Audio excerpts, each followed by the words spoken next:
Buenas tardes, doctor Maruy. ¿Qué tal? ¿Cómo se encuentra? Muy bien. Ante todo, muchas gracias al Grupo de Estudios Tributarios por darme la posibilidad de acceder a esta entrevista. Nosotros estamos encantados con que usted haya podido aceptar esta entrevista y sabemos que lidera una práctica muy activa en temas tributarios y de inversiones. Cuéntenos un poco cómo se siente este cierre de año 2025. Bueno, las operaciones de M&A en este 2025 han habido bastante. eh, Se han mantenido en comparación con el año 2024, tanto en número de operaciones como en el valor de transacciones. Y el 2024 tuvo un crecimiento en comparación con el 2023 de aproximadamente entre 15 y 20%, ¿no? Con lo cual, sí, el mercado ha estado bastante dinámico, a pesar de algunas situaciones pues, controversiales de la perspectiva política, ¿no? Claro, Ujú. el Perú, un país que siempre nos mantiene activos de toda la situación que tenemos. Antes de hablar sobre algunos temas técnicos, doctor, cuéntenos un poco sobre su experiencia personal de cómo nació su cariño al derecho tributario y esta buena valoración sobre las fusiones y adquisiciones en el mercado peruano. Bueno, el cariño al derecho tributario surge en la universidad. eh, Te diría cuando empecé a llevar, obviamente, los cursos tributarios, pero específicamente cuando llevé impuesto a la renta.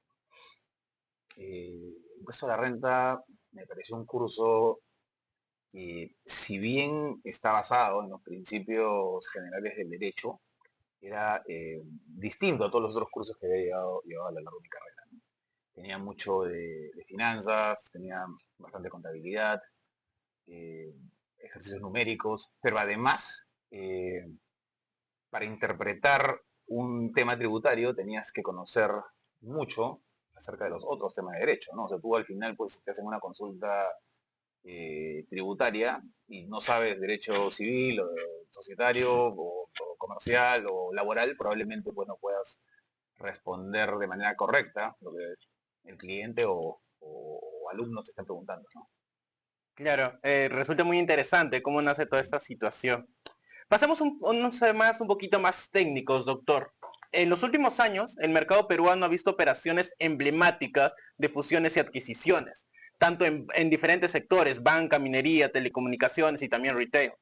La estructuración tributaria se ha vuelto un eje determinante para este tipo de actividades empresariales.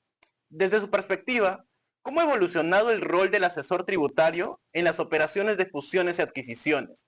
¿Y en qué medida considera las consideraciones fiscales pueden definir el éxito o fracaso de estas actividades o estrategias empresariales? Sí, o sea, en general el rol del asesor tributario en las transacciones de los últimos años se ha tornado bastante importante, ¿no? Antes bastaba, o sea, era mucho más simple, ¿no? O sea, el asesor tributario que hacía determinaba cuánto era la renta imponible y sobre eso le aplicaba la tasa y punto, ¿no? No tenía, y únicamente tenía que verificar que no se trataba de una operación simulada, nada más, ¿ya? Y seguías lo que la ley del impuesto a la renta te decía, ¿no? Hoy día, con la incorporación de las normas y reglas antilusivas, ya sean la general o las específicas en las diferentes normas tributarias, también eh, con la práctica pues, de operaciones de money interjurisdiccionales, ¿no? O sea, hoy en día, pues, no viene un inversionista y solamente compra la operación de Perú. Puede ser que venga un inversionista y compre la operación de toda Latinoamérica, ¿no? Entonces eso implica que tengas que tener conocimientos de tributación peruana y también de tributación colombiana, de ecuatoriana, boliviana, argentina y chilena, ¿no? Y tienes que ver los pros, cons de ir por determinada estructura. Claro, de repente desde la perspectiva peruana conviene una determinada estructura, pero eso no favorece de la perspectiva ecuatoriana. Entonces, al final, el rol del asesor tributario, o sea, como para resumiéndolo, se vuelve mucho más complicado, mucho más sofisticado, ¿no? Porque no solamente tienes que determinar la renta neta en una transacción de money, sino también ver que la operación por la cual el cliente quiere realizar la transacción no esté dentro del ámbito pues elusivo. También tienes que ver que no impacte o no tenga efectos negativos en otros países. Tienes que familiarizarte mucho con regulación de otras jurisdicciones. Y además, no hay que olvidarse que también la propia administración tributaria peruana cada día viene eh,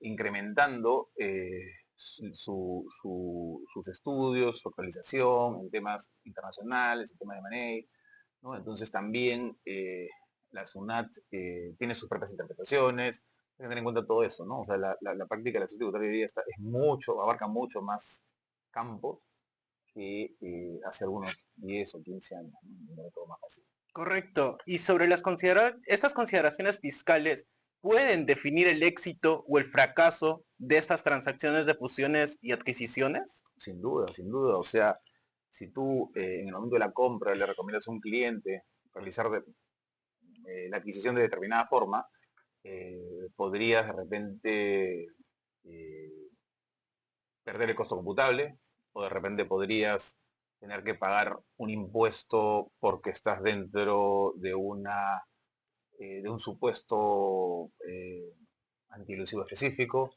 ¿no? Y hay muchos clientes que no conocen a la perfección la norma tributaria, ¿no? Entonces, si tú no le recomiendas algo desde el principio que vaya acorde con la regulación peruana, puede ser que eso le puede generar pues complicaciones de repente en el momento de vender o complicaciones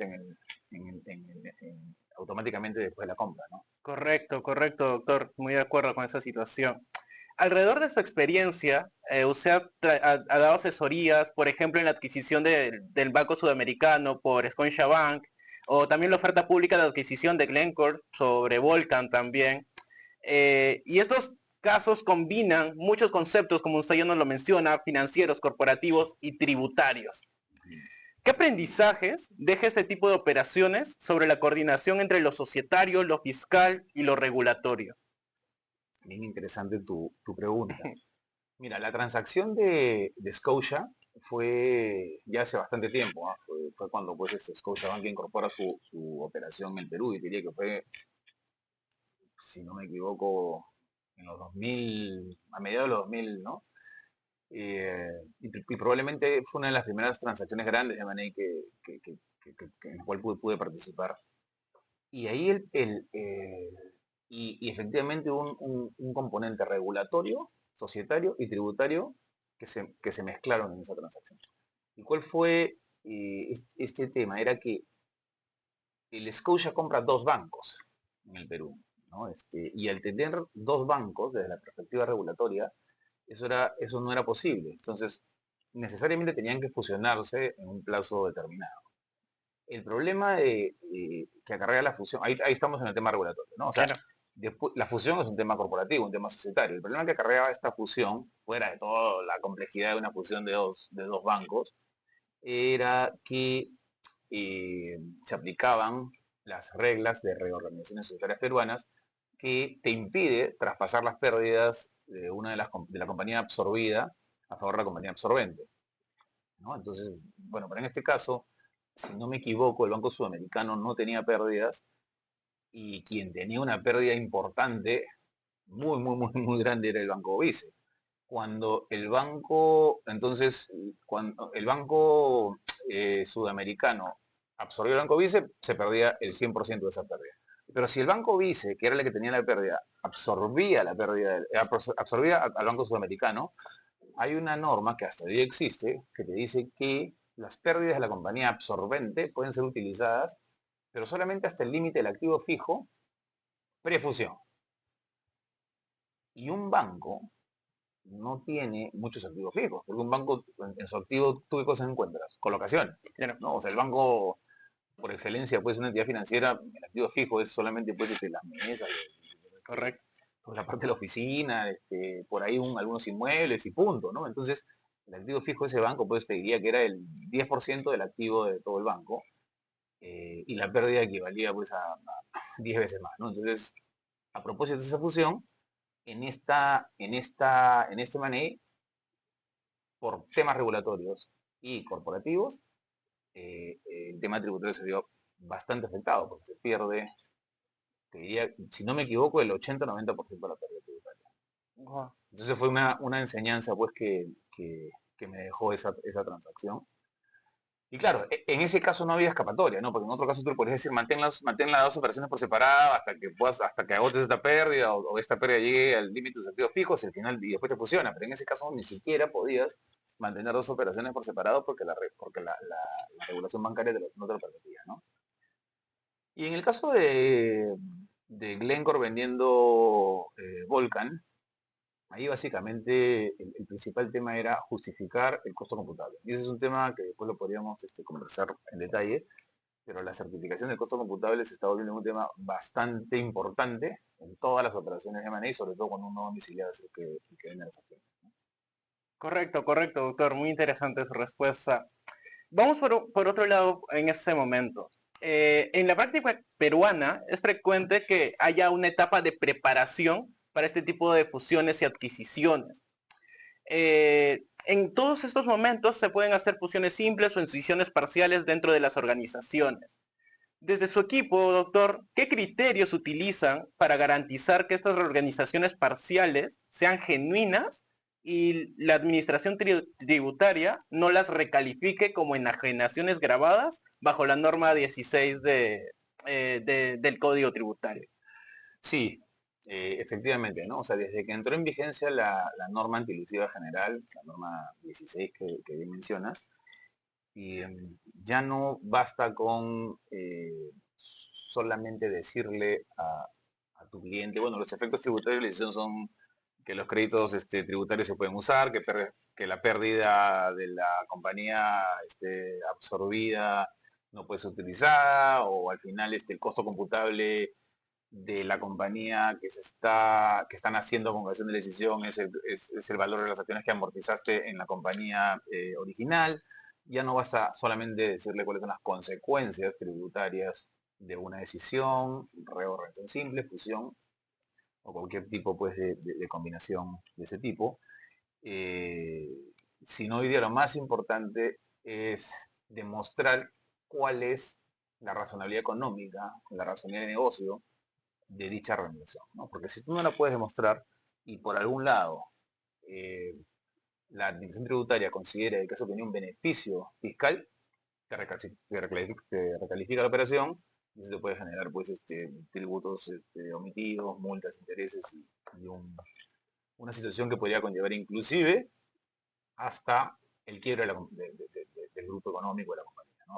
Han pasado situaciones en donde por desconocimiento de la aplicación de la regla o de la norma 16, compañías pues han tenido que cerrar, ¿no? Entonces, hoy en día lo que nosotros siempre recomendamos es hacer la evaluación económica, racional, comercial de negocio, luego la prueba tributaria, ¿no? Y una vez que hemos pasado el doble check, recién le recomendamos al cliente que vaya adelante con la reorganización, ¿no? Es más, o sea, y esta evaluación de razonabilidad económica, comercial y de negocio, no la recomendamos que la haga el cliente a la interna, ni nosotros que somos abogados, ¿no? Sino que la haga un tercero especialista en temas financieros, comerciales, análisis de ese tipo, ¿no? Para contar con ese informe que efectivamente sustenta de que esta reorganización no se llevó a cabo solamente con fines tributarios, sino por razones distintas a la tributaria, ¿no? Para que no, y esto pues de cara pues, a estar tranquilos en el futuro ante una fiscalización de la zona. Claro, un objetivo económico en todas estas actividades Siempre, siempre.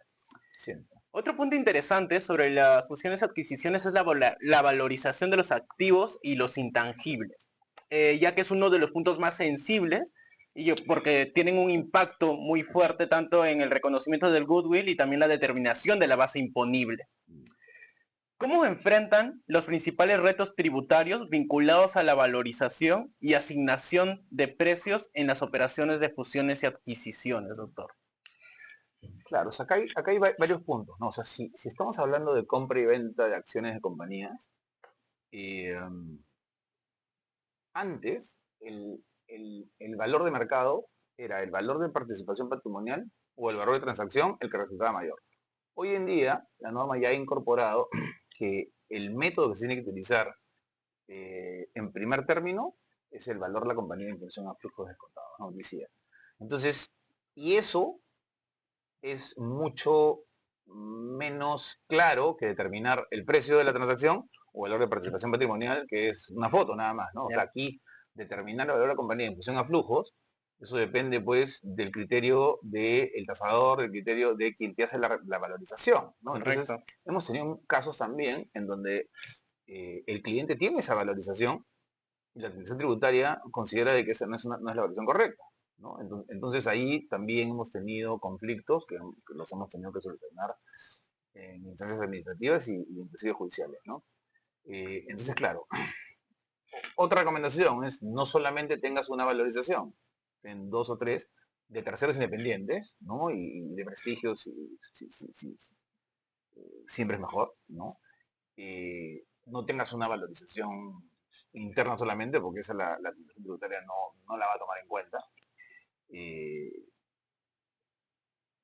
y hoy en día, siguiendo en el mundo de la compra y venta de acciones de compañías, hoy en día se realizan transacciones en donde se compran acciones, o una holding, por ejemplo, que tiene participaciones en diferentes partes de Latinoamérica, ¿no?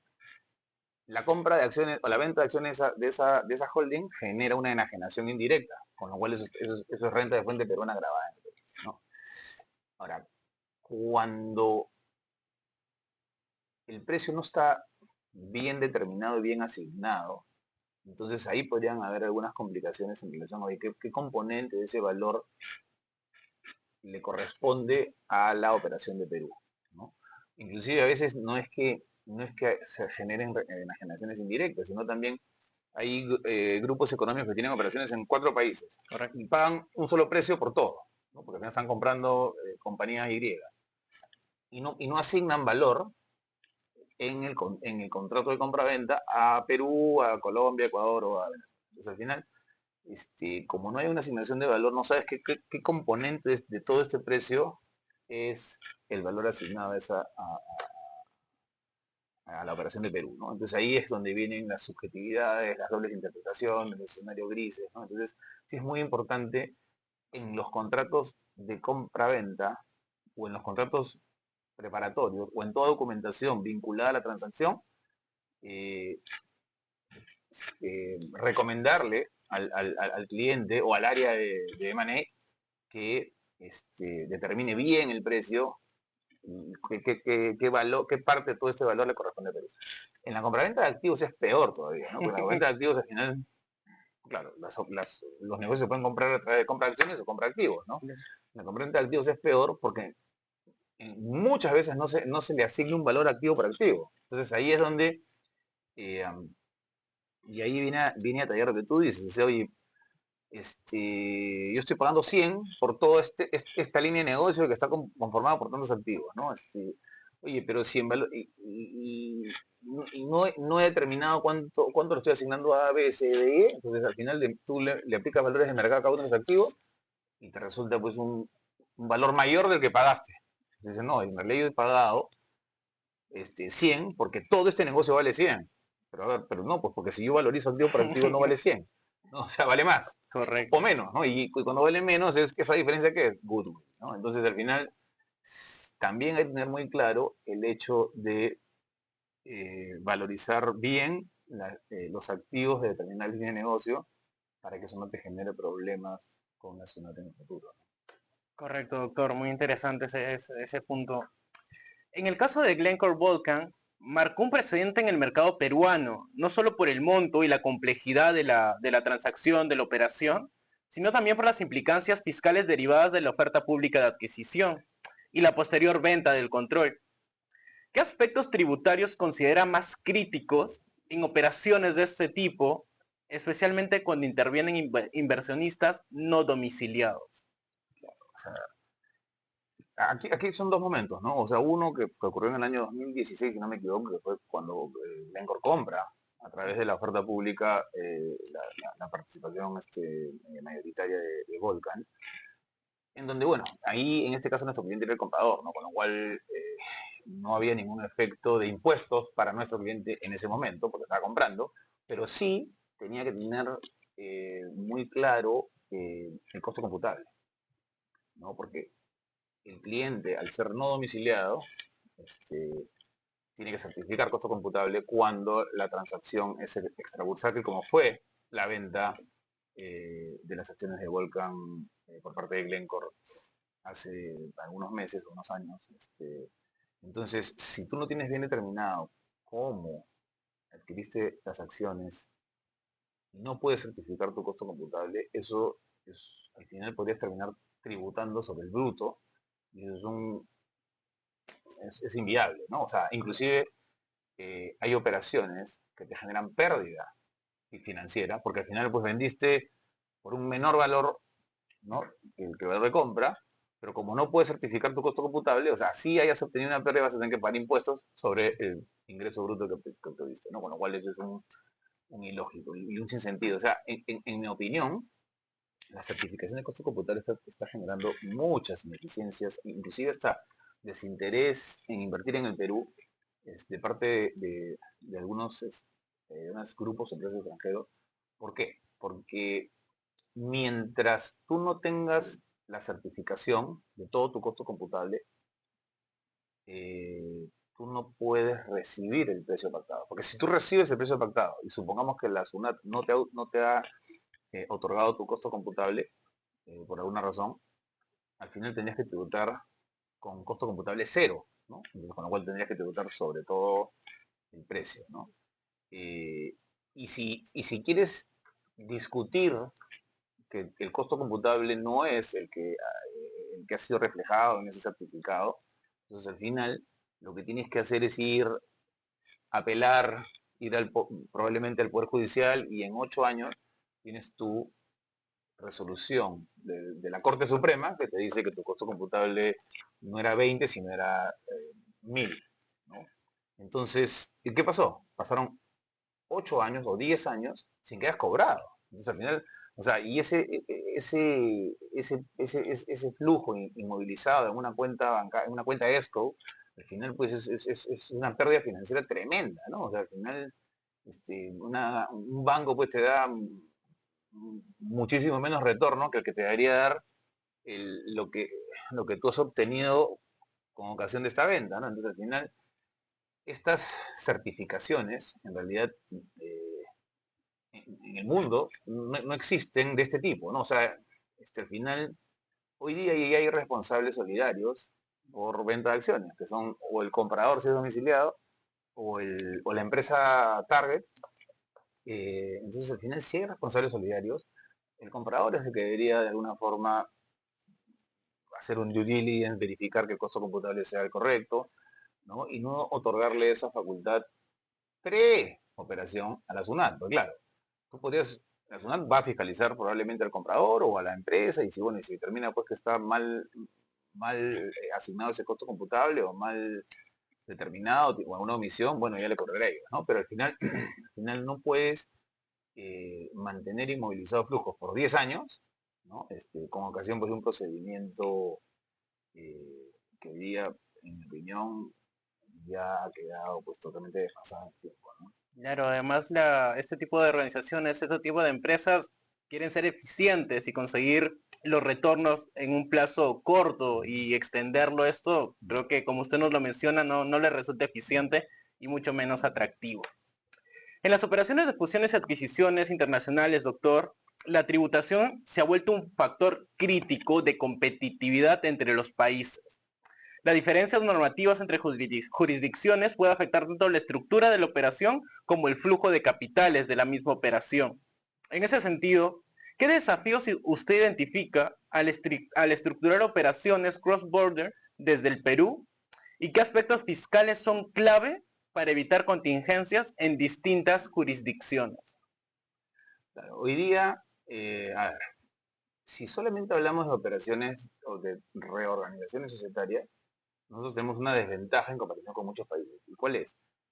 Que la ley del impuesto a la renta peruano sí prevé la neutralidad tributaria en las reorganizaciones societarias locales, ¿no? O sea, si se fusiona una compañía en el Perú o se decide una compañía en el Perú, no hay efecto tributario siempre y cuando se cumplan con ciertos requisitos, pero si, por ejemplo, en el extranjero tiene lugar una reorganización societaria que indirectamente o directamente genera la transferencia de acciones de compañías peruanas, por ejemplo, eso es un evento grabado en el Perú. ¿Ya? Y en realidad no debería estar grabado porque al final es un grupo económico que se está reorganizando, nada más, ¿no? O sea, está pasando las acciones de esta compañía, está haciendo una decisión y quiere crear una holding internacional, qué sé yo, por las razones que sea, ¿no? Entonces al final eso no debería generar impactos tributarios en el Perú, pero hoy en día nuestra norma, a diferencia de la norma de muchos otros países, no la contempla, ¿no? Con lo cual es enajenación. Entonces, claro, cuando un extranjero nos dice qué hacer, nosotros decimos, bueno, habría que evaluar todo el panorama de tu operación en Latinoamérica, por ejemplo, y ver si conviene o no conviene hacer una reorganización internacional que implica el movimiento de activos peruanos de una empresa a otra, ¿no? Ya sea vía decisión, reorganización simple, fusión, aporte, etcétera, ¿no? Eh, Situación que muchos tributaristas, asesores extranjeros se sorprenden. Dicen que raro que ustedes todavía tengan esta regla de que no se puede hacer esto. Ahora, otro tema que comenté, ¿no? O sea, hoy día ya no solamente se compran acciones de empresas peruanas, se venden acciones de empresas peruanas, ¿no? O sea, hay muchas compras internacionales, por ejemplo, no sé, Primax, ¿no? O sea, Primax supuso también la transferencia del negocio en otros países como Ecuador, ¿no? Entonces al final ya no estás comprando solamente operaciones en Perú y tienes que tener en cuenta la tributación en Ecuador, la tributación en Chile, la tributación en Colombia, la tributación en Argentina o la tributación en Estados Unidos, ¿no? Entonces para eso tienes que no solamente conocer las tasas de imposición, ¿no? Sino también eh, cómo, cómo se manejan las administraciones tributarias de Colombia, de Chile, de Uruguay, el IRS en Estados Unidos. O sea, al final ya empiezas a conocer no solamente la parte técnica, sino también un poco la forma de cómo tienes que lidiar con diferentes administraciones tributarias, que no es lo mismo, ¿no? O sea, hay tema cultural, ¿no? O sea, hay tema de idioma, hay tema son procederes totalmente diferentes dependiendo pues de el país con el cual estás lidiando, ¿no? O sea, es interesante porque ya no solamente te estás basando en temas técnicos, sino también en temas que van mucho más allá de eso, ¿no? Correcto, doctor. Es un tema muy interesante el que usted nos menciona. Por otro lado, los fondos de inversión participan cada vez más en este tipo de operaciones de fusiones y adquisiciones, impulsando proyectos en sectores diversos, obviamente. Su estructura financiera y fiscal plantea desafíos particulares al momento de invertir o desinvertir respecto a los fondos de inversión. ¿Qué aspectos tributarios deben considerarse, doctor, para estructurar de manera eficiente la entrada y salida de capital de los fondos de inversión? Bueno, acá hay que diferenciar dos supuestos, ¿no? O sea, si el fondo de inversión es un fondo de inversión peruano, eh, hay que tener en cuenta que los fondos de inversión peruanos no tienen personalidad jurídica y son transparentes, ¿no? Entonces, ahí hay que ver la calidad de cada uno de los inversionistas, hay que ver cuál es el activo subyacente en el cual se está invirtiendo, hay que ver qué genera la desinversión, ya sea a través de compra-venta de empresas o también de distribución de dividendos, porque las personas jurídicas no se tributan por el criterio del devengado en el fondo, mientras las personas naturales y no domiciliadas tributan por el criterio del percibido. Entonces uno tiene que también ir viendo de repente es mejor asociar a personas jurídicas en un fondo y personas no domiciliadas en otro, naturales en otro, ¿no? Entonces el hecho de que los fondos de inversión peruanos tengan una naturaleza de transparente y tributan vía atribución en favor de los inversionistas en los momentos que la ley de impuesto de la renta establece, es un tema a tener en cuenta. Eh, Igual tributan los fideicomisos, los fondos mutuos no tributan así, los fondos mutuos no tienen una transparencia, son opacos, pero tampoco son contribuyentes, ¿no? Entonces, con lo cual, toda utilidad que distribuye el Fondo Mutuo renta de fuente peruana, con independencia del que su presidente sea peruano o sea extranjero, ¿no? Entonces, al final, sí hay que tener claro la naturaleza y tener muy estudiado cómo tributa cada uno de estas entidades o entes jurídicos, ¿no? En el caso de fondos extranjeros, que también invierten mucho en el Perú, un fondo extranjero para efectos peruanos es como si fuese una empresa. O sea, es opaco y tributa como tributaría una empresa no domiciliada en el Perú, sin importar quiénes sean los inversionistas, ¿no? Entonces, al final, si un fondo de Caimán invierte en una empresa peruana, no importa para efectos peruanos si el inversionista es peruano, es chileno o es colombiano, ¿no? Con lo cual, si tienes inversionistas que de alguna forma podrían tener algún beneficio si invirtiesen directamente en el subyacente peruano, quizás sea mejor no utilizar un fondo opaco de otra jurisdicción con quien Perú no tenga convenio. O sea, por ejemplo, un colombiano tiene convenio con Perú. De repente le conviene invertir directamente en el subyacente peruano y no a través de un fondo. Un peruano, al final, si vende acciones de una compañía peruana, tributa 5% si es persona natural. Pero si invierte en un fondo extranjero que a la vez invierte una compañía peruana, hay un 30% primero y después este residente peruano está obteniendo renta de fuente extranjera. Tiene que pagar renta de nuevo. Mira, dices, hay dos veces, ¿no? Se vuelve a tributar respecto del mismo flujo de la misma renta si hace una mala estructura, ¿no? Sí, es una situación muy interesante lo que usted me comenta, doctor. Veamos un tema más sobre las fusiones y adquisiciones, doctor.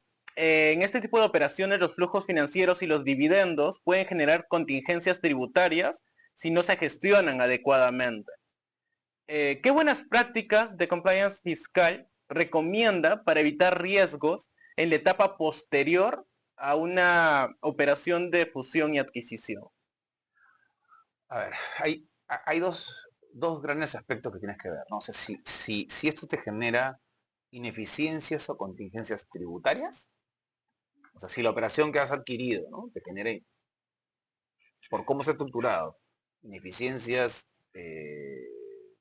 o contingencias tributarias, o también puedes estar en el mundo de delitos tributarios, ¿no? ¿Qué pasa si compras una compañía y no tienes visibilidad de lo que está pasando en la operación? Y en esa operación hay ciertas actividades que podrían ser pues investigadas por la Fiscalía y que te conlleven a la Comisión de Tributario. Entonces, es importantísimo lo que acabas de mencionar en tu pregunta y qué bueno que lo hayas preguntado, porque hoy en día eh, los delitos tributarios están siendo observados cada vez más, ¿no? O sea, con ocasión pues, de todo este tema pues, de la transparencia de la información, del intercambio de información, de evitar pues, el delito de lavado de activos, ¿no? Entonces, si tú compras una compañía y por ahí pues hay un acto, un contrato con un proveedor simulado, y en el momento que compraste la compañía no tenías conocimiento porque no tenías detalle de a profundidad de lo que estaba ocurriendo en la parte operativa, eh, podría tener consecuencias penales el gerente general, ¿no? O el representante legal. Entonces, sí es recomendable, cuando tomas el control de una compañía, realizar un due diligence, pero muy, muy, muy, muy minucioso y muy, muy, muy de detalle, y no solamente en la parte estrictamente tributaria, sino también de la mano con un compliance de tipo penal, ¿no? Porque al final podrías estar cometiendo un delito tributario con ocasión pues de alguna actividad que se ha estado desarrollando en la empresa que has adquirido y no sabías, ¿no? Interesante, interesante consejo, doctor. Creo que eso nos va a servir muchísimo en algún momento. Por último, doctor, el Perú se encuentra en un contexto de adaptación hacia los estándares OCDE, que es donde buscamos llegar. Transparencia fiscal y la digitalización de la información financiera. ¿Qué retos y oportunidades observa para el futuro del derecho tributario aplicado a operaciones de fusiones y adquisiciones? ¿Hacia dónde debería orientarse la modernización de nuestro marco normativo? Sí, sin duda, o sea, lo ideal es que todos los países tengan normas relativamente uniformes, ¿no? O sea, obviamente, pues la particularidad del país genera que tengas una normativa probablemente con algún tipo de diferencia, ¿no? Pero inclusive pues en Europa, ¿no? En la Comunidad Europea hay tantos países que forman parte de la misma, pero tienen normas distintas, ¿no? Pero o sea, lo ideal es que no se generen diferencias eh, porque de repente pues la misma operación genera dobles imposiciones. Perú no tiene suscrito pues muchos convenios para evitar la imposición. Lo ideal es que suscriba una mayor cantidad de convenios, que siga en esta adaptación de las recomendaciones de la OCDE, en incorporarlas en nuestra normativa interna. Eh, Después también pues es totalmente evidente pues que todas las transacciones eh, se están basando mucho ahora pues en la tecnología, ¿no? O sea, nuestras normas no están adaptadas a operaciones en donde todo es tecnología, ¿no? Entonces también nuestra norma tiene que irse modernizando en ese aspecto. Eh, sí, bueno, y también el hecho pues de que cada día ahí la globalización está haciendo pues que las operaciones transfronterizas sean casi como operaciones locales, ¿no? Entonces también eso debería verse reflejado en nuestras normativas internas, y no solamente hablo por el Perú, sino que hablo por todos los países de la región, en donde más o menos deberíamos uniformizar determinadas reglas para no generar pues disparidades o injusticias o discrepancias pues entre las diferentes regulaciones y administraciones tributarias. Correcto, doctor Camilo Maruy. Desde el grupo de estudios tributarios estamos muy agradecidos con esta entrevista y creo que ha sido fructífera y nos ha dado mucha información que estaremos muy agradecidos de presentar también a nuestros lectores. Muchas gracias por esa Y bueno, entrevista, a doctor. ustedes, muchísimas gracias.